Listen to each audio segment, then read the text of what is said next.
الحمد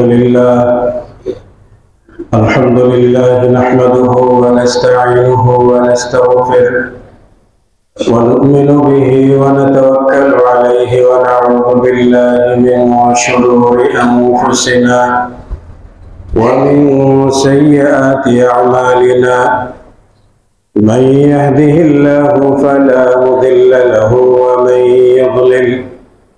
ومن يضلل فلا هادي له أشهد أن لا إله إلا الله وحده لا شريك له وأشهد أن محمدا عبده ورسوله أما بعد فإن خير الحديث كتاب الله وخير الهدي هدي محمد صلى الله عليه وسلم وشر الأمور محدثاتها وكل محدثة بدعة وكل بدعة ضلالة وكل ضلالة في النار فأعوذ بالله من الشيطان الرجيم ود كثير من أهل الكتاب لو يردونكم من بعد إيمانكم كفارا حسدا من عند أنفسهم وقال رسول الله صلى الله عليه وسلم لا تحسدوا ولا تباغضوا ولا تدابروا وكونوا عباد الله إخوانا رواه مسلم উপস্থিত সম্মানিত মুসলিয়ান ইকরাম, যাবতীয় প্রশংসা ও তারিফ আল্লাহ রাব্বুল আলামিনের জন্য নিবেদিত, যার শেষ অনুগ্রহে আজকের এই জুমায় আমরা সমবেত হওয়ার সুযোগ পেয়েছি। আলহামদুলিল্লাহ। দরুদ ও শান্তির ধারা বর্ষিত হোক নবী মুহাম্মদ রাসূলুল্লাহ সাল্লাল্লাহু আলাইহি ওয়াসাল্লামের প্রতি। সম্মানিত উপস্থিতি, আজকের খুতবার শুরুতেই একটি আয়াতে কারিমা তেলাওয়াত করেছি এবং নবী সাল্লাল্লাহু আলাইহি ওয়াসাল্লামের সুন্নাহ থেকে একটি হাদিস তেলাওয়াত করেছি। এই দুটোর উপর আজকের খুতবা শেষ করার চেষ্টা করব ইনশাআল্লাহ তাআলা। খুতবার বিষয়বস্তু হলো পারস্পরিক হিংসা বিদ্বেষ ও তার সামাজিক কুপ্রভাব। হিংসা বিদ্বেষ এটা এমন একটা মানবীয় অর্জন, যে অর্জনের কারণে আল্লাহর পক্ষ থেকে যে কোনো ধরনের আযাব, যে কোনো ধরনের শাস্তি আসতে পারে। কারণ মানুষ হিংসুক তখনই হয় যখন তার অন্তরটা কঠোর হয়, আর মানুষের অন্তরটা কঠোর হলে সেই কঠোর অন্তরকে শিক্ষা দেওয়ার জন্য আল্লাহ তাআলা বিভিন্ন সময়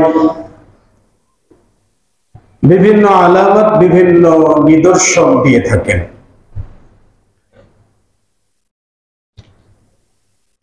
প্রায় 2 সপ্তাহ হলো বা তারও বেশি সময় ধরে আমাদের দেশে হিট ওয়েভ একটা সময়কাল চলছে, যেটা নাম দেওয়া হয়েছে, যেটাকে আমরা দাবদাহ বলে থাকি বা অতিরিক্ত তাপ প্রবাহ বলে থাকি। আমরা যাই বলি না কেন, এটা আমাদের অর্জন, আমরা কামাই করে নিয়েছি এবং সেটাকে ভালোবেসে আলিঙ্গনও করেছি। এত যে দাবদাহ চলছে, আবার সাংবাদিকরা রিপোর্ট করতে যে বলছে যে প্রকৃতির প্রতিশোধ, মানে আল্লাহ তাআলার নামটা নিতেও মনে হয় যে সেকেলে সেকেলে লাগে, লজ্জাবোধ হয়। প্রকৃতি শব্দটা কি? প্রকৃতি শব্দ যেটা মানুষ বানাতে পারে না, আল্লাহ বানিয়ে দিয়েছেন। তাহলে গাছগাছরা প্রকৃতি, নদী নালা প্রকৃতি, সাগর প্রকৃতি। অর্থাৎ আমাদের দেশের সভ্য সমাজের মুসলিমরা বলতে চায় যে গাছ বাতাস না দিয়ে মানুষের উপরে গাছ প্রতিশোধ দিচ্ছে। সাগর উত্তাল হয়ে সাগর মানুষের উপরে প্রতিশোধ দিচ্ছে। তাপের প্রখরতায় তাপই মানুষের উপরে প্রতিশোধ দিচ্ছে। সূর্য একটা প্রকৃতি প্রতিশোধ দিচ্ছে, কিন্তু সূর্যের কি ক্ষমতা আছে মানুষের উপরে প্রতিশোধ নেবে? গাছের কি ক্ষমতা আছে সে বাতাস বন্ধ করে দিতে পারে? সাগরের কি ক্ষমতা আছে একা একা উত্তেজিত হবে? অর্থাৎ এর মাঝখান দিয়ে মানে যারা আল্লাহ তাআলাকে প্রকৃতি বানিয়েছেন এরা হাফ নাস্তিক, বলতে পারেন যে হাফ অ্যাথিস্ট। পুরো অ্যাথিস্ট যারা তারা তো স্বীকার করতে চায় না। এই হাফ নাস্তিক যেটা, এটা সব থেকে বেশি ভয়ঙ্কর। এটা আমাদের কামাই। আমাদের দেশীয় হিসাব অনুযায়ী 15 ডিগ্রি সেলসিয়াস তাপমাত্রা সর্বনিম্ন এবং সর্বোচ্চ তাপমাত্রা ধরা হয়ে থাকে 34 ডিগ্রি সেলসিয়াস। 15 ডিগ্রির নিচে নামলে শৈত্য প্রবাহ, এটা একটা গজব। 34 ডিগ্রির উপরে উঠলে এটাকে বলা হয় লিভ হিট ওয়েভ, অর্থাৎ আপনার কি বলে একেবারেই লঘু তাপমাত্রা। অতিরিক্ত হয়ে গেছে কিন্তু লঘু। এরপরে যখন 34 থেকে 36, এটাকে মিডিয়াম বলে, বা কেউ কেউ বলছেন 34 থেকে 36 থেকে 39 পর্যন্ত। তো 40-এর উপরে যখন হয় তখন এটাকে হিট ওয়েভ বলা হয়, মানে অতিরিক্ত তাপমাত্রা। আমরা 40 থেকেও ছেড়ে 43, 44 পর্যন্ত চলে গেছে। এটা কিন্তু রাসূল সাল্লাল্লাহু আলাইহি ওয়াসাল্লামের জামানায় ছিল না। এটা 1950 সালের পর থেকে তাপমাত্রার অতিরিক্ততা এসেছে। তার পূর্বে যে তাপমাত্রা ছিল না তা নয়, বরং স্বাভাবিক উচ্চ তাপমাত্রা ছিল, সেটা লাগাতার থাকতো, 15 দিন মাস ব্যাপী থাকতো, কিন্তু এরকম বেড়ে যেত না। বেড়ে যাওয়ার রেওয়াজটা শুরু হয়েছে 1950 সাল থেকে। রাসূল সাল্লাল্লাহু আলাইহি ওয়াসাল্লামের জামানায় তাপমাত্রা ছিল। সাহাবী এসে বললেন, ইয়া রাসূলুল্লাহ, একটু দোয়া করুন না, প্রখর রোদের কারণে আমাদের ঘর বাড়ি ধ্বংস হয়ে যাচ্ছে, পশু পাখি মারা যাবে, দোয়া করুন। তো রাসূল সাল্লাল্লাহু আলাইহি ওয়াসাল্লাম দাঁড়িয়ে দোয়া করলেন, আল্লাহুম্মা রিজকা, আল্লাহ বৃষ্টি দান করো, আল্লাহ বৃষ্টি দান করো। আনাস বিন মালিক বলছেন যে আমরা আকাশে কোনো মেঘ ছিল না, পশ্চিম আকাশে ঢালের মতো একটা মেঘ আসলো, সেটা পুরো আকাশে ছড়িয়ে গেল, অতঃপর বৃষ্টি শুরু হলো। তিনি বলছেন যে আল্লাহি, আল্লাহর কসম, আমরা 6 দিন যাবত আকাশে কোনো সূর্য দেখতে পাইনি। তাহলে তখনও তাপ ছিল, কিন্তু এখন যেটা আমাদের কাছে হচ্ছে কেন হয়? আমি যে বিষয়বস্তুটা নিয়েছি ওই জন্যই, কারণ আমরা আমাদের মনটাকে এত মাত্রায় শক্ত করে ফেলেছি যে 40 বছর যাবত সালাত আদায় করি নাই, কিন্তু আমার মন কখনো কাঁদেনি। রমজান মাস গেছে, সিয়াম পালন করিনি, কিন্তু আমার মন একটি বারের জন্য কাঁদেনি। শত শত মানুষের সম্পদ দখল করে টাকার পাহাড় গড়িয়েছি আমি, কিন্তু আমার মনটা কখনো কাঁদেনি। মানে মানুষের চোখের পানি দেখলে হাসি আসে, অসহায় মানুষের মুখের দিকে তাকালে আনন্দ পায়। এরকম যখন মানব জাতি গড়ে উঠে, তখন তো আল্লাহ তাআলা কিছু না কিছু দেয়। তো হিংসা বিদ্বেষ খুব খারাপ জিনিস। এটা এমন একটা পাপ যে পাপের ভিতরে অনেকগুলো পাপ লুকায়িত আছে। আব্দুল্লাহ বিন মাসউদ রাদিয়াল্লাহু তাআলা আনহু বলছেন, আর রিসালাতুল কুশাইরিয়া, এই বইটাতে উল্লেখ করা আছে যে আব্দুল্লাহ বিন মাসউদ রাদিয়াল্লাহু তাআলা আনহু বলছেন যে রাসূলুল্লাহ সাল্লাল্লাহু আলাইহি ওয়াসাল্লাম বললেন, সালাতুন হুন্না আসলুল খাতিয়া, মানে 3টি বিষয় জগতের সকল অপরাধের মূল। মানে যত পাপ থাকুক না কেন, সমস্ত পাপের মূল হলো 3টি অপরাধ, 3টি পাপ। তার মধ্যে প্রথমটা হলো আল কিবরিয়া, ও অহংকার, দাম্ভিকতা, অহংকার করা। তিনি বলছেন যে অহংকারের কারণে ইবলিস আদম আলাইহিস সালাতু ওয়াস সালামকে সিজদা করেনি। যখন তাকে নির্দেশ দেওয়া হলো সিজদা করে, ইবলিস অহংকার বশত আবা ওয়াস্তাকবার, অস্বীকার করলো এবং অহংকার করলো। তাহলে অহংকার একটা বড় অপরাধ, এর ভিতরে অনেকগুলো অপরাধ আছে। এটা হলো প্রথমটা। দ্বিতীয়টি হলো আল হিরসু, লোভ, লালসা। রাসূল সাল্লাল্লাহু আলাইহি ওয়াসাল্লাম বলেছেন লোভ লালসার কারণে আদম আলাইহিস সালাতু ওয়াস সালাম হারাসা আলা শাজারাতি আল্লাতী নাহা আল্লাহু আনহা।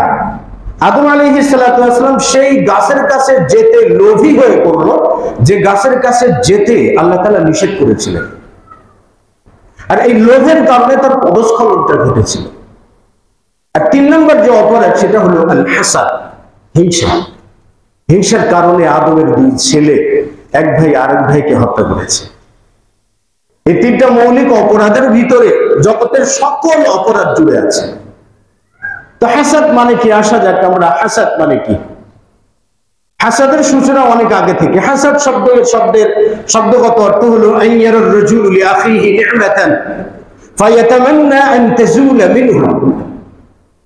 মানে কোন মানুষ যখন তার কোন ভাইয়ের ভিতরে নিয়ামত দেখে, অতঃপর সে আশা করে তার নিয়ামতটা চলে যাক, ওটা হয় আমার কাছে আসুক, না হয় অন্যজনের কাছে যাক।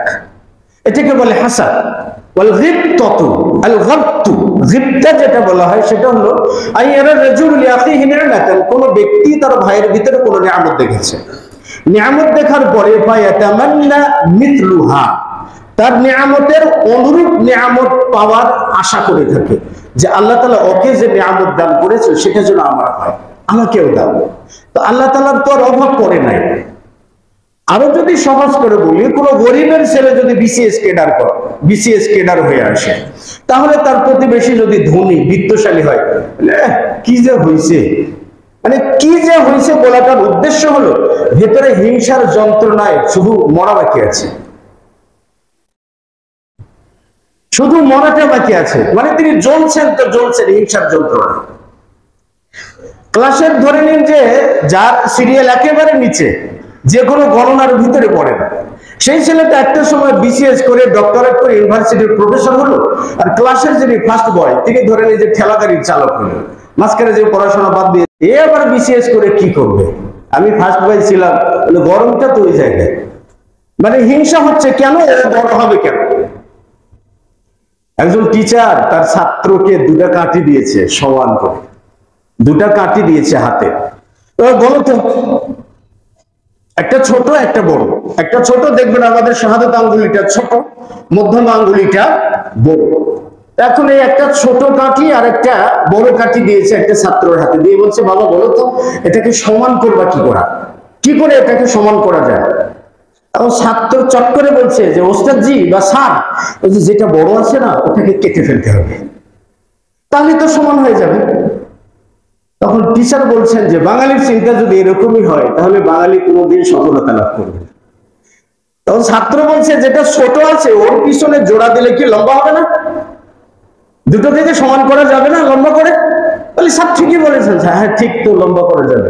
মানে কি, আমরা নিজের অভিজ্ঞতাকে জোড়া দিয়ে বড় হওয়ার ধান্দা নেই। একটা গাছ যদি বড় হয় বলে থাকে কি করো, কেটে ফেলো। এটা হলো আমাদের চিন্তা। এই জন্যই হয়তো আমাদের বাংলাদেশের জাতীয় খেলা হয়েছে হাডুডু। মানে একজন ডাল দেবেন, 10 জন টাইমিয়া ধরবেন, বেড়া যাবি কোথায় তুই, থাক এখানে। তো যে দেশের জাতীয় খেলা এরকম, তাহলে জাতীয় মগজটাও এরকম। জাতীয় মগজ দেখছেন না মাঠে, ময়দানে, রাজনীতির মাঠে দেখতে পাচ্ছেন না হিংসা কি জিনিস? মানে হিংসা কি শেখানো হয়।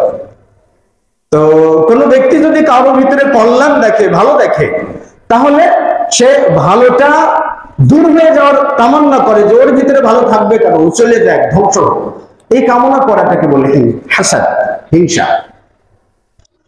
আল্লাহ রাব্বুল আলামিন বলছেন যে ওয়াদ্দা কাসীরুম মিন আহলিল কিতাবি লাউ ইয়ারুদ্দুনাকুম মিন বাদি ঈমানিকুম কুফার। আহলে কিতাবদের মধ্য থেকে অধিকাংশ আহলে কিতাবরা, সোজা বাংলায় বললে ইহুদিরা, আহলে কিতাবদের মধ্য থেকে অধিকাংশ আহলে কিতাবধারী মানে ইহুদিরা, তারা চায়, তারা ভালোবাসে, ইয়ারুদ্দুনাকুম মিন বাদি ঈমানিকুম কুফার, যে তারা চায় যে তোমরা আল্লাহর প্রতি ঈমান আনয়ন করার পরে সেই ঈমানটাকে পরিত্যাগ করে আবার কুফরিতে ফেরত যাও। এটা ইহুদিরা চায়, ইহুদিরা ভালোবাসে। এজন্য দেখবেন পৃথিবীতে যত পর্ণ ছবির পিছনে ইনভেস্টর রয়েছে, টাকা ইনভেস্ট করে থাকে, এটা ইহুদিরা। যত সুদের টাকা ইনভেস্ট করে বিশ্বব্যাপী, সবগুলো ইহুদিরা। ইহুদির পলিটিক্সটা আমাদের মাথাতেও ঢুকেছে। একটা উদাহরণ দেই, ওই যে বলছে না, মজো খেলে প্রত্যেকটা বোতলে 1 টাকা করে ফিলিস্তিন পাবে। এর থেকে বড় কোনো শয়তানি আর জগতে আছে বলে আমার মনে হয় না। কেন জানেন? উনি কিন্তু বলেন নাই যে একদিনের যত ইনকাম হবে সব দিয়ে দেব। উনি কিন্তু বলেন নাই 3 দিনের যত ইনকাম হবে এটা বেশি সব দিয়ে দেব। উনি বলেন না যে 1% দিয়ে দেব। দিয়ে দিবে কোনটা? একটা বোতল যদি আপনি কিনে খান তাহলে 1 টাকা যাবে, সেটা আবার শর্ত সাপেক্ষে। মানে আপনি যে কিনে খাবেন সেই নাম্বারটাকে আবার স্ক্যান করে পাঠাতে হবে, পাঠানোর পরে সেই টাকাটা পাবে। ওই নাম্বারটা, ওই কোডটা স্ক্যান করে পাঠানোর বুদ্ধি ভাই যে যে বাংলাদেশি লোকদের ভিতরে আছে, যারা মজো খান জানেন। তাহলে আমার যেটা মনে হয় যে যেই দিন থেকে অফারটা আরোপ করেছে সেই দিন থেকে এ পর্যন্ত 500 টাকাও ফিলিস্তিনিদের কপালে জোটেনি। অথচ সেই মজোটা 60 টাকা থেকে 100 টাকার দামটা বাড়িয়েছে। এটাকে বলে ইহুদি পলিটিক্স। মানে আমার আঙ্গুল খুলে পোলাগাস করবো, কিন্তু সামনে নিয়ে আসবো কি দারিদ্রতার অজুহাত, সামনে নিয়ে আসবো মানবিকতার অজুহাত, সামনে নিয়ে আসবো মানব সেবার সেবক আমি, এগুলো নিয়ে এসে। এটা ইহুদি পলিটিক্স। কাসীরুম মিন আহলিল কিতাব লা ইরুদ্দুনাকুম মিন বাদি ঈমানিকুম কুফার। কুফরের দিকে ফেরত যায়, এটা ইহুদিরা চায়।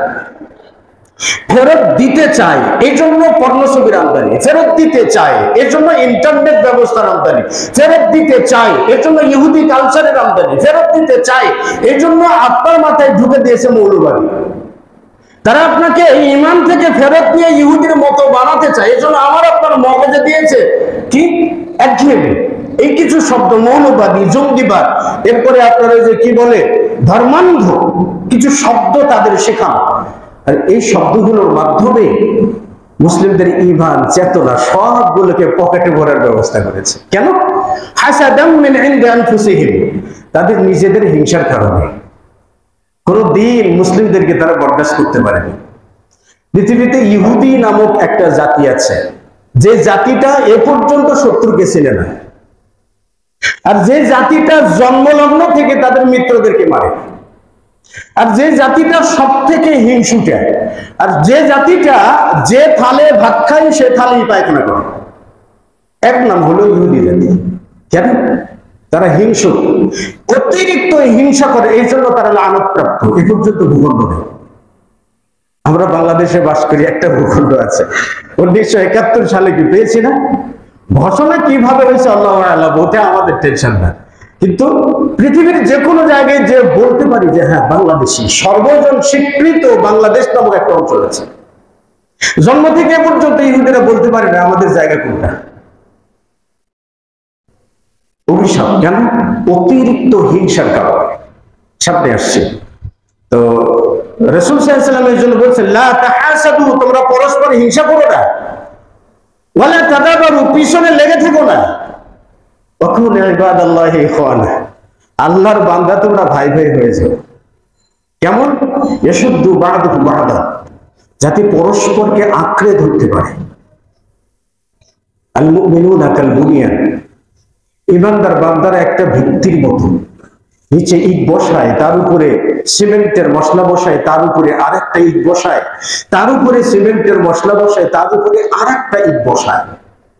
এরপরে যখন জয়েন্টে লেগে যায় তখন একটা বিল্ডিং এর ভিত তৈরি হয়।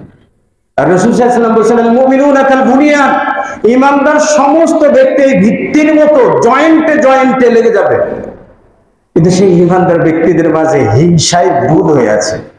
যদি অন্তর থেকে হিংসা বের করা যেত তো মনে হয় হিংসা খেয়ে পড়েও শেষ হতো না। রাসূল সাল্লাল্লাহু আলাইহি ওয়াসাল্লাম সেই নিষেধাজ্ঞাটি আরোপ করেছেন। হিংসা মানুষ কেন করে? কি কারণে মানুষ হিংসা করে? হিংসার প্রথম কারণ আল কিবরিয়া, অহংকার। অহংকারের জন্য মানুষ হিংসা করে। মুহাম্মদ রাসূলুল্লাহ সাল্লাল্লাহু আলাইহি ওয়াসাল্লাম যখন নবুয়ত পেলেন, তিনি যখন দাওয়াত দিতে থাকলেন যে আল্লাহ তাআলা আমাকে নবুয়ত দান করেছেন, আমার কথা শোনো, বিভিন্ন দিকে যখন দাওয়াত দিলেন তখন কুরাইশরা বলল কি, আকালু লাউলা নুসিলা হাদাল কুরআন আলা রাজুলিন মিনাল ক্বরিয়াতাইনি আযীম। যদি এই দুই ধনী জনপদের সম্মানিত কাউকে আল্লাহ নবুয়ত দিতেন, যদি কোরআন নাজিল করতেন, তাহলে আমরা মানতাম। কিন্তু মুহাম্মদকে কেন দেবেন? তাহলে হিংসা কি? মোহাম্মদ নামক ব্যক্তির ব্যক্তিতান্ত্রিক হিংসার কারণে মক্কার কুরাইশরা আগে ঈমান আনতে পারেনি। কিসের জন্য? হিংসা, অহংকার, যে মোহাম্মদ ইয়েতিম, মোহাম্মদকে আব্দুল্লাহর পুত্র যে আব্দুল্লাহ বেঁচে নেই, মোহাম্মদকে আমেনার পুত্র যে আমেনাও বেঁচে নেই। তাহলে আমরা এত বড় বড় ভেটাল মহা কিছু তো আমাদের মধ্যে থেকে কাউকে দিল না। অহংকার, এই অহংকারের কারণে কি মক্কার কুরাইশরা, বিশেষ করে আবু জেহেল ঈমান আনতে পারে না। আল্লাহ তাআলা তাকে কম আলামত দেখান নাই, অনেক আলামত দেখিয়েছেন, অনেক আলামত দেখিয়েছেন। সে অর্ডার করলো যে মুহাম্মাদের মাথার উপরে ঘুড়ি চাপিয়ে দিবে। রাসূল সাল্লাল্লাহু আলাইহি ওয়াসাল্লামকে বলছিলেন, তোমাকে যদি কাবায় সিজদা করতে দেখি তাহলে তোমার মাথাটা মাটির সঙ্গে ঘষে দেবে। এই উদ্দেশ্যে আবু জেহেল যাচ্ছিল, যেতে যেতে পিছনের দিকে হাত দিয়ে বাঁচতে চায়, পিছনে আসলো। তার অনুসারীরা বলল, ব্যাপারটা কি, আপনি ফেরত আসছেন কেন? তখন তিনি বলছেন যে ইন্না বাইনি ওয়া বাইনা মুহাম্মাদিন লাখান্দকান, আমার মাঝে আর মুহাম্মাদের মাঝে একটা গর্ত দেখলাম, যে গর্তে আগুন জ্বলছে, আমি যদি তার কাছে যেতাম না ধ্বংস হয়ে যেতাম। আবু জেহেল নিজেও জানে ওখানে কোনো গর্ত নেই, আবু জেহেল নিজেও জানে যে ওখানে কোনো আগুন নেই, পরে যে খুঁজেও পায় নাই, আগেও দেখে নাই। তাহলে ওর মাথায় কি ঢোকা উচিত ছিল না যেটা আল্লাহ তাআলার নিদর্শন? কিন্তু বুঝে আসেনি। কেন? অহংকারের জায়গা থেকে সে কখনো নিচে নামতে পারে নাই। সব থেকে বেশি হিংসুটে ছিল, বলছিলাম কিবরিয়া, অহংকার। এই অহংকারের কারণে মানুষ পরস্পরের প্রতি হিংসা বিদ্বেষ ছড়ায়, হিংসা করে থাকে। মানুষ হিংসা করে অন্যকে ছোট করতে চায়, কিন্তু পৃথিবীতে কি কখনো কেউ কাউকে হিংসা করে ছোট করতে পেরেছে? পারে না। আচ্ছা, আরেকটা হলো মানুষ হিংসা করে কেন? এটার আরেকটা জিনিস হলো খাবুতুল কলব বা খাবুতুন নফস, মানে অন্তরের কুলসতা। অন্তর যখন চতুর্দিক থেকে অহংকারে ঢেকে পড়ে, চতুর্দিক থেকে অন্ধকারে আচ্ছন্ন হয়ে পড়ে, যেটা লুকমান আলাইহিস সালাতু ওয়াস সালাম ছিলেন, একজন হাবশী দাস ছিলেন। তার মুনিব তাকে বললেন যে তুমি একটা ছাগল জবাই করে সব থেকে উত্তম একটা গোশতের টুকরা আনবা। তো লুকমান আলাইহিস সালাতু ওয়াস সালাম ছাগল জবাই করে হাড়, যেটা হৃৎপিণ্ড, সেটা নিয়ে এসে দিলেন, যে বলে এটা সব থেকে উত্তম। এরপরে মুনিব কিছু সময় চুপ থাকলেন, তারপর লুকমান হাকিমকে বলেন, লুকমান এবার একটা ছাগল জবাই করো, সব থেকে নিকৃষ্ট যে গোশতের টুকরাটা সেটা আমার কাছে আনবা।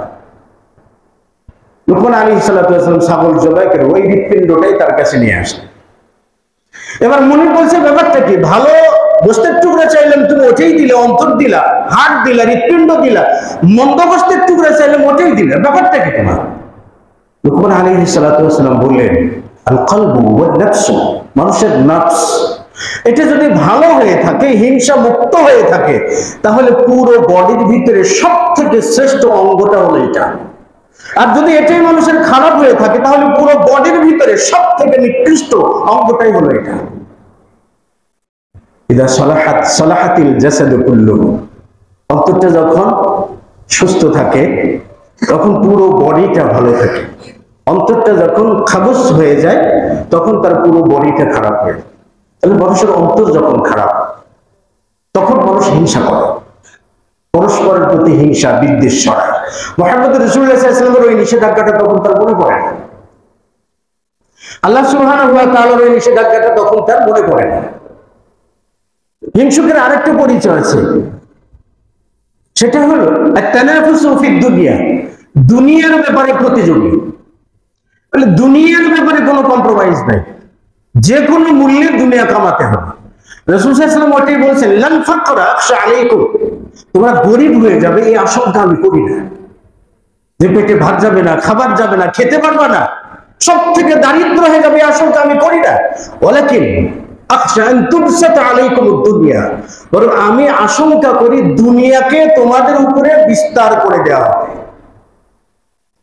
দুনিয়াকে বিস্তার করে দেওয়ার অর্থ হইল, আপনি যখন মাছ ধরার জন্য নদীতে জাল ফেলেন, 8-10টা বড় মাছ যাই জালের নিচে পড়ুক না কেন, জালের নিচে পড়ে মাছ যখন আটকা পড়ে যায়, সে মাছ যেমন হতাশ হয়ে যায় যে আমার সব শেষ, এই দুনিয়ার জালে যখন মানুষ বন্দী হয়ে পড়ে, ঠিক ওই মাছের মতোই এই মানুষটা জালের গন্ডি বেরিয়ে অন্য কোথাও যাওয়ার তার কোনো সুযোগ নেই।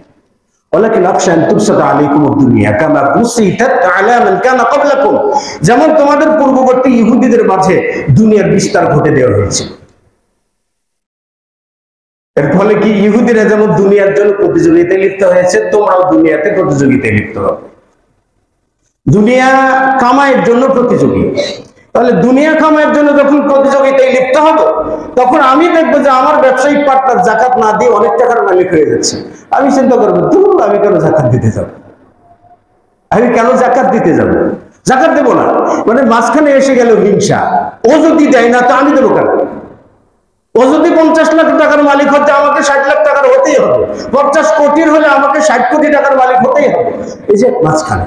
কিন্তু মুহাম্মদ রাসূলুল্লাহ সাল্লাল্লাহু আলাইহি ওয়াসাল্লাম বলেন কি জানেন, লাম ইয়ামনাউ যাকাতা আমওয়ালিহিম, মানুষ যখন তাদের যাকাত দেওয়া বন্ধ করে দিবে, ইল্লা মুনিউল কাতরা মিনাস সামা, তখন আসমান থেকে বৃষ্টির ফোঁটা বন্ধ করে দেওয়া হবে।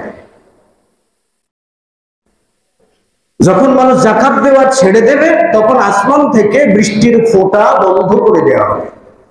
রাসূল সাল্লাল্লাহু আলাইহি ওয়াসাল্লাম আরো বলেন, লাউলাল বাহাইম, যদি চতুষ্পদ নির্বাক প্রাণী না থাকতো, লাম ইউমতারু, তাহলে পৃথিবীতে কখনো মানুষকে বৃষ্টি দেওয়া হতো না। বুঝতেই পারছেন তো, গরু ছাগলের কল্যাণে হয়তো আমরা বৃষ্টি পাই। আর যারা সর্বজন সমালোচিত বাংলাদেশে কারা? সর্বজন সমালোচিত যারা, তারা হলো আলেম ওলামা। এত সমালোচনা করেছেন, চতুর্দিকেই পড়ে রয়ে।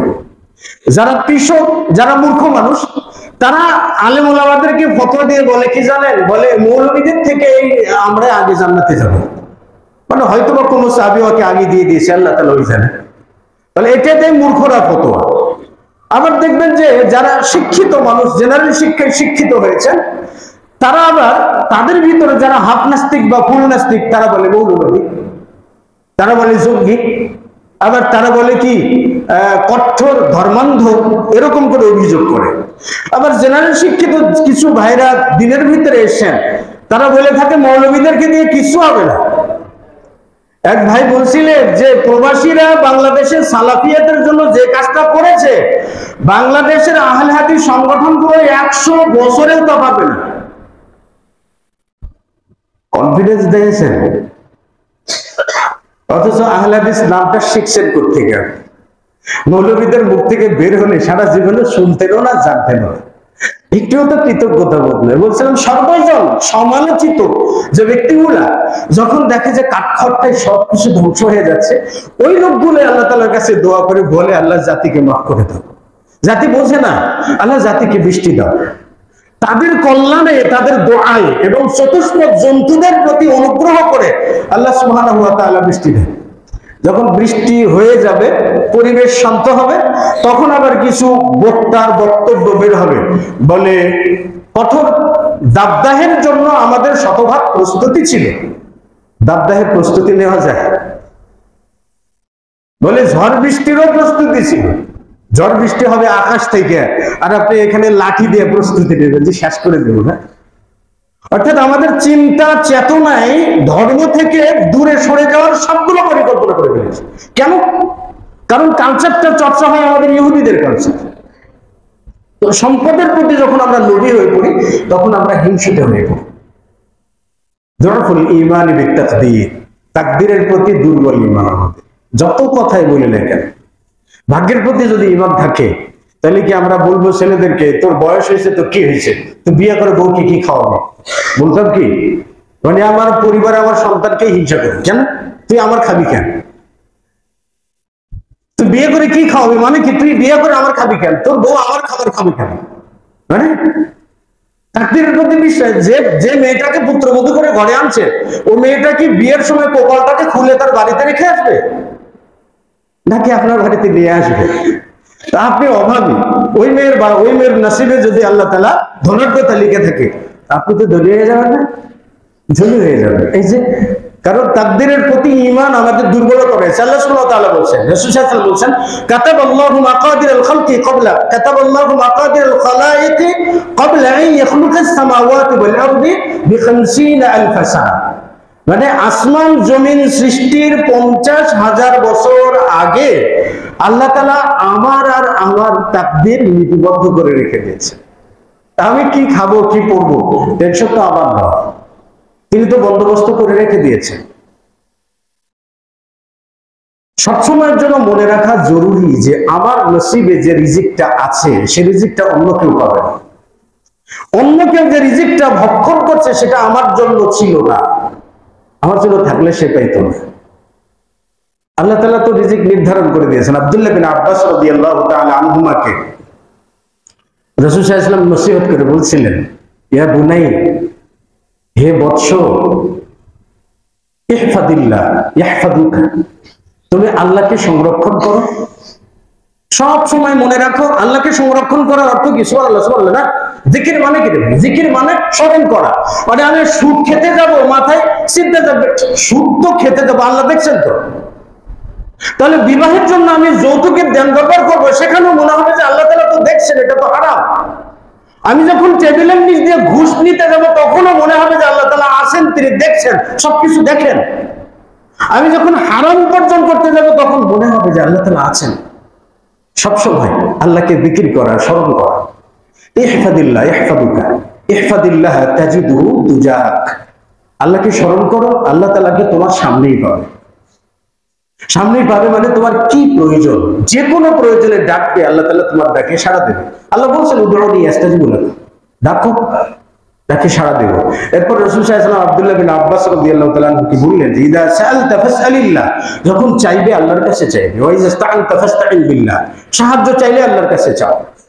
এরপর রাসূল সাল্লাল্লাহু আলাইহি ওয়াসাল্লাম বলছেন যে সমগ্র পৃথিবীর মানুষ যদি লাবিজিতামাআতিল উম্মাতু, মানে সমগ্র জাতি যদি একত্রিত হয়, আলা আন ইয়ানফাউকা বিশাইইন, তোমার উপকার করবার জন্য, তোমার উপকার করবার জন্য, লাম ইয়ানফাউকা ইল্লা বিশাইইন ক্বাদ কাতাবাহুল্লাহু লাকা, আল্লাহ তোমার জন্য যতটুকু লিখে রেখেছেন এতটুকু ছাড়া পৃথিবীর মানুষ তোমার কোনো উপকার করতে পারবে না।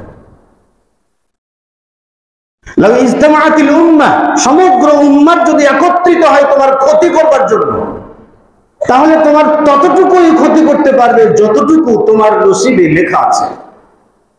এটা তাকদীরের প্রতি বিশ্বাস। এখন কেউ ভালো হয়ে গেলে আমার হার্টবিট শুরু হয়ে গেল, বলে আমি কেন খারাপ আছি। এটা কি তাকদীরের প্রতি ঈমানের দুর্বলতা। তো হিংসা, হিংসা অনেকগুলো পাপের জন্ম দেয়। বলি না পাপাচারীর ফসল। আল্লাহ তাআলা বলেছেন যাহারাল ফাসাদু ফিল বাররি ওয়াল বাহরি বিমা কাসাবাত আইদিন নাস, মানুষ যেটা উপার্জন করে সেটাই তো প্রকাশ পায়। সাগর পথের গোলযোগ, যাই কিছু বলে না কেন, সবকিছুই মানুষের উপার্জন। কেন? পাপাচারের মধ্যে লিপ্ত হয়ে পাপাচারে ডুবে গেছি আমরা, এই জন্য আমাদের উপরে এত গজব ইত্যাদি অনেক কিছু আসছে। তখন মহামারী, আমরা তো উল্টো দিকে চলি।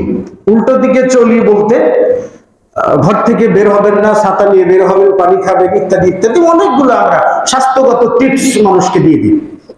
এই টিপসটা কেমন? মনে করেন যে আপনার মাথার উপরে একটা বাঁদর প্রস্রাব করছে, অথবা যেখানে বসে আছেন আপনার মাথার উপরে একটা বাসার ময়লার লাইন, ওর পাইপটা আপনার মাথার উপরে আছে। তো মাথার উপরে ময়লা পড়ছে, একটা মাথার উপরে ময়লা পড়ছে, আর আপনি পরিষ্কার পানি দিয়ে বারংবার মাথাটাকে ধৌত করছেন, বারংবার মাথা ধৌত করছেন, কিন্তু উপরের দিকে একবারও চাচ্ছেন না যে পাইপটা বন্ধ করা লাগবে। তা আপনার যেমন মাথা ধৌত করতে আপনি ব্যস্ত হয়ে যাচ্ছেন, পানি পড়ছে না, কারণ পাইপটা তো বন্ধ করেন নাই।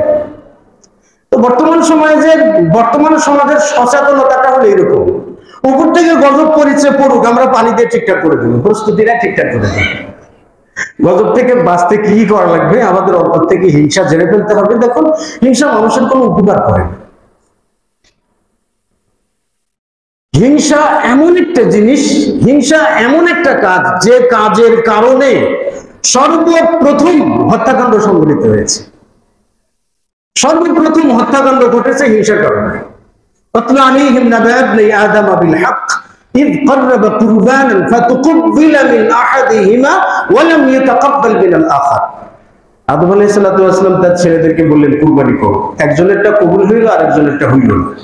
যারটা কবুল হইল না সে বলল তোমাকে হত্যা করবো।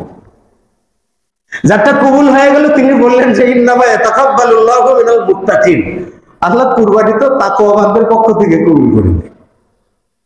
লাইন বাসাত্তা ইলাইয়া ইয়াদাক, তুমি যদি আমার দিকে তোমার হাত বাড়াও আমাকে হত্যা করবার জন্য, আমি তোমার দিকে আমার হাত বাড়াবো না। কেন? ইন্নী উরিদু আন তাবুআ বিইসমি ওয়া ইসমিকা, আমি চাই তুমি তোমার পাপ আর আমার পাপ একত্র করে বহন করো আর জাহান্নামে যাও। তো কাবিল হত্যা করলো, তাকে হাবিলকে হত্যা করলো। কেন? হিংসার জায়গা থেকে। তাফসীর ইবনে কাসির রয়েছে বৈবাহিক দ্বন্দ্ব, মানে কাবিলের সঙ্গে যে মেয়েটা জন্মেছে সেটা সুন্দরী, কিন্তু ভাগে পড়েছে হাবিলের। হাবিলের সাথে যে মেয়েটা জন্মেছে সেটাও সুন্দরী, ভাগে পড়েছে কাবিলের। এখন কাবিল তো বেঁকে বসলো, না ওটা নেবো না, ওই আমার ছোট, ওই কেন ওইটা পাবে, হাসাদান, হিংসা বশত হত্যা করে ফেলবে। কিয়ামত পর্যন্ত যতগুলো হত্যাকাণ্ড ঘটবে তার ওয়ারিস কে? ওই কাবিল, তার ওয়ারিস হলো কাবিল। দেখেন, শুরু হইল হিংসার থেকে, আর কিয়ামত পর্যন্ত যত হত্যাকাণ্ড ঘটবে সব পাপের একটা অংশ তার ভাগে যাবে। হিংসা খুবই খারাপ জিনিস। এজন্য ইবলিস তো বলেছিল যে আমি হিংসার মাধ্যমে মানুষকে পথভ্রষ্ট করি। তালবিস ইবলিসে উল্লেখ করা আছে, হিংসার কারণে আমি জান্নাত থেকে বিতাড়িত হয়েছি। হিংসা করলে সে রহমত থেকে বঞ্চিত হয়। এই জন্য ইবলিসের নাম ইবলিস। ইবলিস মানে কি? বালাসুন থেকে ইবলিস, আবলাসা ইবলিসু কেউ বলছেন। ইবলিস মানে হলো আইসুম মির রাহমাতিল্লাহ, আল্লাহর রহমত থেকে হতাশ, মানে কিয়ামত পর্যন্ত আল্লাহর রহমত তার কপালে যাবে। তো হিংসার জায়গা থেকে এগুলো হয়েছে। ইউসুফ আলাইহিস সালামের যারা সহোদর ভাই ছিল তারা কূপের ভিতরে ফেলে দিয়েছিল, কিসের জন্য? হিংসার জন্য। মুসা আলাইহিস সালামের সঙ্গে ফেরাউনের দ্বন্দ্ব দেখুন, ফেরাউন নমরুদের তুলনায় খারাপের জায়গাতে কিছুই না। নমরুদ বা বাদশা ইস্কেন্দার, ইস্কেন্দার যেটাকে আবার অনেকে বলছেন এটাই নমরুদ। ইস্কেন্দার ছিল বা বাদশা নমরুদ ছিল আপনার নূহ আলাইহিস সালামের নাতির ছিলেন। তাহলে নমরুদ যতটা খারাপ ছিল তার তুলনায় ফেরাউন অতটা খারাপ ছিল না। বলছি না ফেরাউন ভালো, জঘন্য খারাপ, খুব খারাপ ছিল। কিন্তু ফেরাউনের আলোচনা কোরআনের বৃহৎ অংশ, কয়েকটা সূরাতে তার আলোচনা এসেছে। কেন এত আলোচিত কেন? সব থেকে বেশি হিংসুটে ছিল কে? ফেরাউন। সব থেকে বেশি হিংসুটে ছিল ফেরাউন। এজন্য সে টপ নাম করেছে, একেবারেই সর্বোচ্চ জায়গা থেকে নাম করেছে। এবং সে যতটা হিংসুক ছিল শাস্তির সম্মুখীন হয়েছে তাই। আল্লাহ রাব্বুল আলামিন বলছেন, ফারসালনা আলাইহিম তুফান ওয়াল জারাদ ওয়াল কুম্মাল ওয়াদ দাফাদিআ ওয়াদ দাম। আল্লাহ বলছেন যে আমি তাদের উপরে প্রেরণ করলাম তুফান, ঝড়, ওয়াল জারাদ টিড্ডি, ওয়াল কুম্মাল এরপরে আপনার উকুন, ওয়াদ দাফাদি' ব্যাঙ, ওয়াদ দাম এবং রক্ত। তুফানে একেবারে সব সন্ন্যাসরা হয়ে যায়। তুফান যখন চলে তখন সে মুসাকে বলল, মুসা উদুল্লাহ, না তুমি একটু আমাদের জন্য আল্লাহ তাআলার কাছে একটু দোয়া করো, যাতে আল্লাহ তাআলা আমাদেরকে এই বিপদ থেকে উদ্ধার করেন, তাহলে আমি আমার দলবল সহ তোমার অনুসরণ করব। মুসা আলাইহিস সালাম দোয়া করলেন, আল্লাহ তাআলা বিপদ থেকে বাঁচিয়ে দিলেন। এবারে মুসাকে বলছে, দূর বেটা, তুই জাদুঘর, তোর কথা মানা যাবে। তুফান চলে গেল। ওয়াল জারাদ টিড্ডি, ফড়িং যেটা টিড্ডি, পঙ্গপাল। ভাই আমরা যে পঙ্গপাল দেখি ওই পঙ্গপাল না। এই পঙ্গপালটা ফেরাউনের রাজপ্রাসাদের যে কাঠের দরজার যে চৌকাঠ ছিল লোহার, এই লোহার চৌকাঠ গুলো জুরজুরা করে খেয়ে কাঠ টুকরো ফেলে দিয়েছিল। তো সে বলছে, মুসা তুমি একটু দোয়া করো না যাতে আল্লাহ তাআলা উদ্ধার করেন। আবার মুসা দোয়া করলেন, উদ্ধার হয়ে গেলে তুমি জানো। এরপরে আসছে কুম্মাল। এই কুম্মাল মাথাতে থাকে না, কুম্মাল উকুন সদৃশ্য একটা, কিন্তু এটা মানুষের চামড়া পর্যন্ত খেয়ে ফেলে, কাঠ লোহা সবকিছু জুরজুরা করে খেয়ে ফেলে। এখান থেকে আল্লাহ পরিত্রাণ দান করলেন। এরপরে ব্যাঙ। তাফসীর ইবনে কাসিরে উল্লেখ করা আছে যে একবার রাজপ্রাসাদে ফেরাউন বসে আছে, রাজপ্রাসাদের নিচ থেকে একবার ব্যাঙ ঘ্যাগর করে উঠেছে। তো সে তো ভয় পেয়েছে, তো দোয়া করতে বলছে, দোয়া করেছেন মুসা আলাইহিস সালাম, বেঁচে উঠেছে কিন্তু দিন গ্রহণ করে। এরপরে রক্তের শাস্তি চলে এসেছে, দুর্যোগের পর দুর্যোগ এসেছে। কেন? সব থেকে বেশি হিংসুটে ছিল ফেরাউন। আর এতবারে মুসা আলাইহিস সালাম তার জন্য দোয়া করার পরে সে কখনো হক পায় না। কেন? যে হিংসুটে হয় সে সবসময় হক থেকে বঞ্চিত হয়। যে যত হিংসুটে সে সব থেকে বেশি হক থেকে বঞ্চিত হবে। এর জন্য শরীয়ত থেকে যখন মানুষকে দূরে সরে নিয়ে যাওয়ার জন্য যারা প্ল্যান করে, প্রথম আগে বিদ্বেষ ছড়ায় মৌলবীদের বিরুদ্ধে, বিদ্বেষ ছড়ায় রাসূল সাল্লাল্লাহু আলাইহি ওয়াসাল্লামের বিরুদ্ধে। ইন্ডিয়া থেকে, এরপরে আপনার বিভিন্ন জায়গা থেকে টাকা দিয়ে, বেতন দিয়ে একটা ভিডিও বানিয়ে নেয়। যখন সে ভিডিও বানানোর পরীক্ষায় পাশ করে, ভালো করে রাসূল সাল্লাল্লাহু আলাইহি ওয়াসাল্লামকে গালমন্দ করতে পারে, তখন তাদের পক্ষ থেকে আবশ্যকীয় সদস্য পদ দেওয়া হয়। এরপরে সে অ্যাথিস্ট বলে পরিচয় দিতে থাকে। এর আগে পরীক্ষা দিতে হয়। থেকে কোন জায়গা থেকে? অতিরিক্ত হিংসুটে। বলছিলাম ইহুদিরা সব থেকে বেশি হিংসুটে হলো ইহুদি জাতিরা। কেন? আব্দুল্লাহ বিন সাবা হিংসুটে জাতিরই একজন ছিল, স্পাই ছিল। উসমান রাদিয়াল্লাহু তাআলা যখন খেলাফত লাভ করেন, আব্দুল্লাহ বিন সাবা এসে বলেন, আনা মুসলিম, আমি মুসলিম হয়ে গেলাম। কিন্তু সে মুসলিম হয়নি। মুসলিমটা হয়েছে কেন? হাসাদান, হিংসাবশত। মুসলিমদেরকে ধ্বংস করবার জন্য। ইসলাম গ্রহণ করার পর প্রথম সে দাবি তুলে বলে, ইয়া আলী আনতাল্লাহ, হে আলী তুমি আল্লাহ, একমাত্র খেলাফতের দাবিদার তুমি, অন্য কেউ নয়। এই দাবি তোলার মাধ্যমে মুসলিমদেরকে সঠিক পথ থেকে বিচ্যুত করা। এরপরে আব্দুল্লাহ বিন সাবা 5টি শহরে সফর করে। 5টি শহরের ভিতরে ছিল একটা কুফা, দ্বিতীয়টা ছিল বসরা, আরেকটা ছিল শাম, আরেকটা ছিল ইয়ামান, আরেকটা ছিল মিশর। এই 5টি অঞ্চল, যে যে অঞ্চলে সফর করিয়েছে, সেই অঞ্চলে খারিজি, রাফিজি, শিয়া, মুরজিয়া, মুতাজিলা গোড়াপত্তন করেছে। তাহলে বলতেই পারেন মুসলিমদের ভিতরে যতগুলো ফিরকার জন্ম হয়েছে তার ফলাফল একটা জায়গায়, সেটা হলো হিংসা। বলছিলাম না যে ইহুদি এমন একটা জাতি, তারা শত্রুদেরকে চেনে না। বাদশাহ ইস্কান্দার ইহুদি ছিল, পুরো বাইতুল মাকদাসকে ধ্বংস করে দিয়েছিল, পুরো অঞ্চলটাকে। ইহুদিদের ঘর বাড়িকে মাটির সঙ্গে মিশে দিয়েছিল ইস্কান্দার, কিন্তু তাদের শত্রুদের তালিকায় ইস্কান্দার নাই। বাদশাহ বখতিয়ার কে ছিল? বাদশাহ বখতিয়ার ইহুদি ছিল। ইহুদি জাতিদেরকে ধ্বংস করেছে বখতিয়ার। হিটলার কে ছিল? ইহুদি ছিল। কিন্তু শত্রুদেরকে তারা শত্রু হিসেবে চিহ্নিত না করে একেবারে রোহিঙ্গাদের মতো যখন 1949 সালে 1919 সালে যখন এই অঞ্চলে ক্রমান্বয়ে তারা যখন থালাবাটি ছাড়া গামছা পরে যখন এখানে আসলো, মুসলিমরা বললো, ভাই ঠিক আছে তোমরা থাকো, আমাদেরই ঘরে থাকো, খাবার খাও। খেতে খেতে খেতে খেতে 1949 সালে এসে তারা যুদ্ধ ঘোষণা করলো ফিলিস্তিনিদের বিরুদ্ধে। অর্থাৎ যে থালে খাবার খেয়েছে সেই থালেই পায়খানা করেছে। এরা হলো সেই জাতি।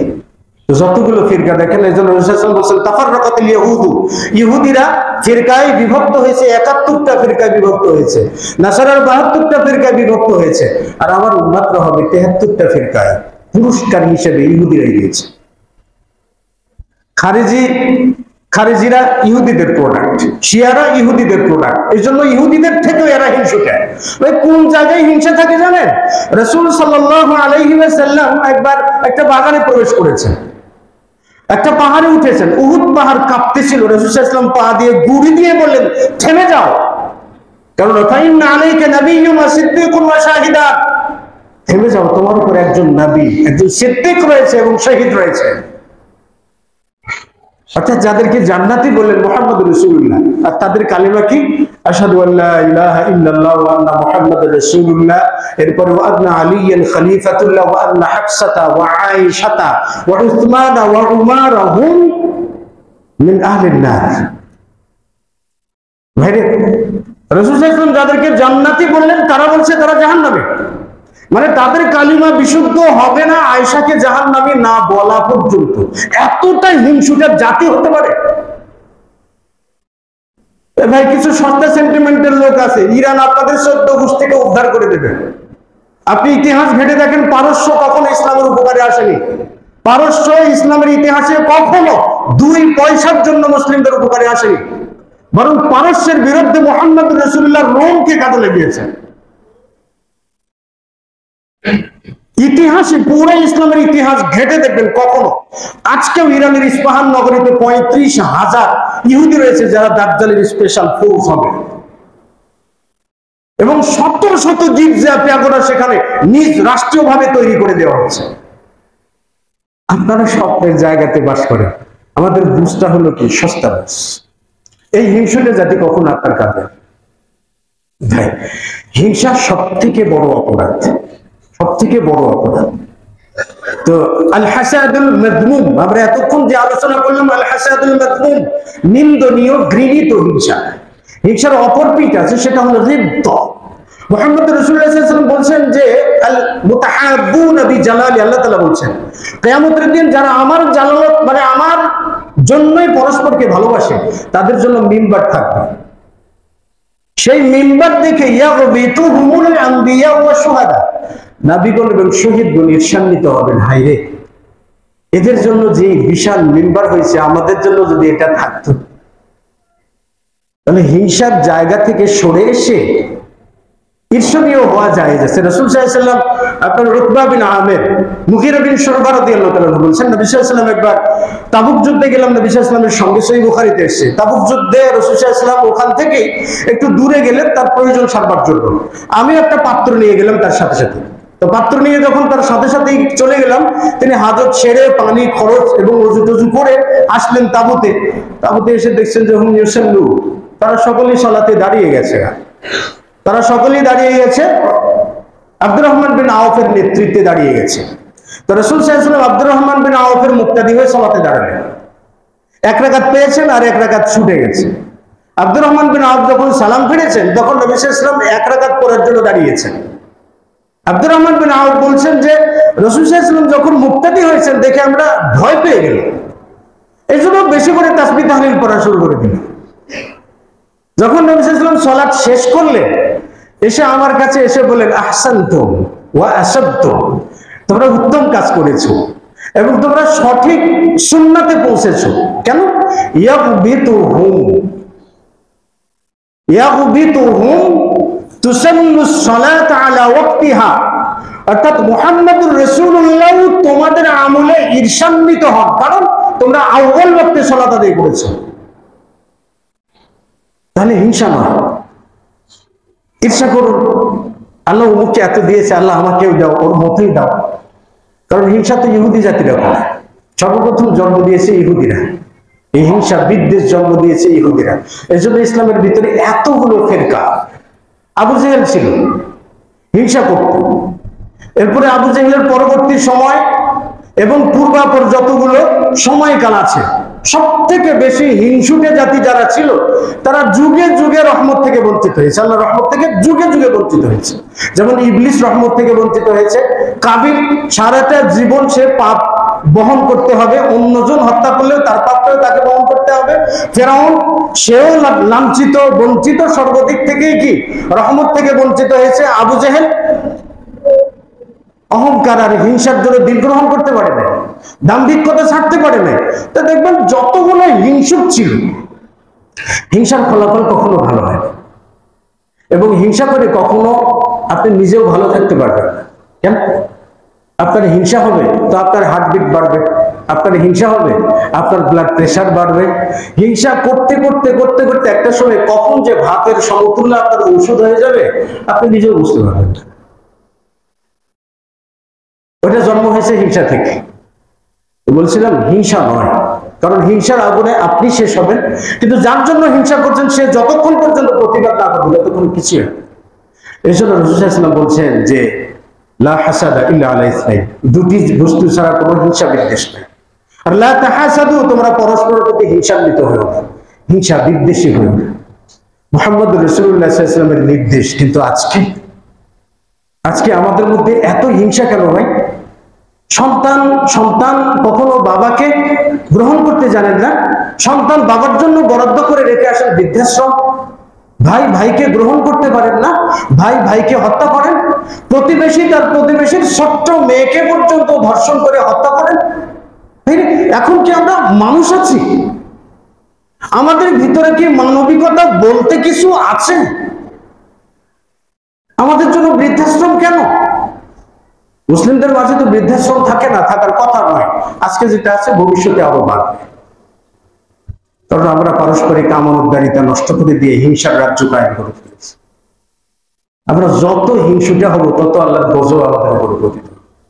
আমরা যত হিংসুটে হব ততই আল্লাহ তাআলার গজব, আল্লাহ তাআলার নাখোশ নারাজ সবই আমাদের উপর পতিত। ভাই, হিংসা থেকে বাঁচতে হলে কি করবেন? দুনিয়া বিমুখ হন। দুনিয়া বিমুখ হওয়ার অর্থ এই নয় দুনিয়া পরিত্যাগ করুন, নয়, বরং দুনিয়ার প্রতি অতিরিক্ত লোভ, অতিরিক্ত লালসা, অতিরিক্ত কামনা, অতিরিক্ত ভালোবাসা, অসম্ভব চিন্তা। কারণ আপনি চাকরি করে বেতন পান 20,000 টাকা, কিন্তু আপনি যদি বলেন যে আমি ডেনমার্কে একটা বাসা করার প্ল্যান করতেছি, আমাদের সবারই তো স্বপ্ন আছে। অস্বাভাবিক চিন্তা এটা ছেড়ে দিতে হবে। দুনিয়া বিমুখতা বলতে দুনিয়ার প্রতি লোভ লালসা, দুনিয়ার প্রতি অতিরিক্ত কামনা ছেড়ে দিয়ে ইবাদতে মনোযোগ দিন। ইবাদতে মনোযোগ দিলে আল্লাহ ভালোবাসবেন। তাফাররাক লিইবাদাতি আমলা সাদরাকা কিনা, ইবাদত করো, আমার ইবাদতের জন্য সময় বের করে তোমার অন্তরটা ধনী করে দেব, দারিদ্রতা দূর করে দেব। তাহলে হিংসা বিদ্বেষ থেকে ইবাদতে মনোযোগ দিন, 5 ওয়াক্ত সালাতে মনোযোগ দিন, যাকাত দিন। যাকাত দিলে ভাই হিংসা দূরীভূত হয়। রাসূল সাল্লাল্লাহু আলাইহি ওয়াসাল্লাম বলেছেন যাকাত দিলে হিংসা দূরীভূত হয়। কেন? আমি যার জন্য যাকাতের ব্যবস্থা করলাম সে আমাকে ভালোবাসবে, সে আমার জন্য দোয়া করবে। আমি তাকে বাৎসরিক অনুগ্রহ দান করব, সে আমার জন্য দোয়া করবে, আমার সম্পদের নিরাপত্তা সেই প্রদান করে থাকবে। তাহলে আপনি যাকাত দিন না অর্থে ইনফাক ফি সাবিলিল্লাহ, এটার রেওয়াজটা আপনি চালু করুন। বখিলতা কৃপণতা যতই করবেন ততই হিংসা বিদ্বেষ ততই বাড়বে। আল্লাহ সুবহানাহু ওয়া তাআলা আমাদের সকলকে হিংসা পরিহার করার তৌফিক দান করুন। আল্লাহ তাআলা আমাদের সকলকে প্রকৃত ঈমানদার হওয়ার তৌফিক দান করুন। আল্লাহুম্মা আমিন ওয়া আখিরু দাওয়ানা।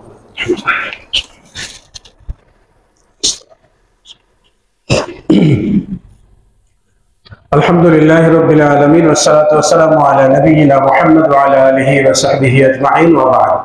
اللهم صل على محمد وعلى ال محمد كما صليت على ابراهيم وعلى ال ابراهيم انك حميد مجيد.